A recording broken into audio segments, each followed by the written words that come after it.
প্রতিদিন সকালে নাস্তা হতে হবে পারফেক্ট, পরোটা না হয় রুটি। আসসালামু আলাইকুম, কী অবস্থা সবার, কেমন আছেন? আশা করছি সবাই ভালো আছেন। আলহামদুলিল্লাহ, আমিও ভালো আছি। আজকের রেসিপি পরোটা, নরম নরম তুলতুলে পরোটা নিয়ে চলে এসেছি।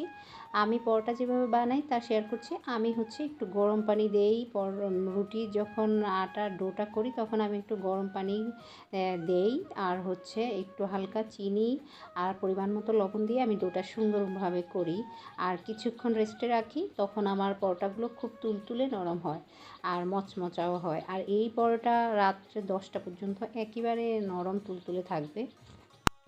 ইচ্ছে করলে পরের দিন সকালে পর্যন্ত নাস্তা করা যাবে এই পরোটা দিয়ে। আর যারা বেশি ব্যস্ততার কারণে নাস্তা বানাতে পারে না, অথবা সময়ের অভাবে, অথবা আলসেমি আছে, তখন তারা একসাথে পরোটা বেশি করে বানিয়ে পরের দিন সকালে পর্যন্ত রেখে খেতে পারবেন। তো আমার পরোটাগুলো আমি দেখছি খুবই সুন্দর হচ্ছে, তুলতুলো আর নরম। তো আমি এই পরোটা পরের দিন সকালে পর্যন্ত খেতে পারবো। আর সাথে আলু ভাজি ছাড়া তো চলেই না।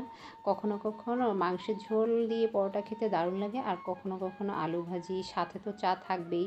আর বিশেষ করে যখন এই পরোটা তুলতুলে পরোটাগুলো বানাই, তখন আমি এমনিতেই চা দিয়ে, দুধ চা দিয়েও খেতে পারি।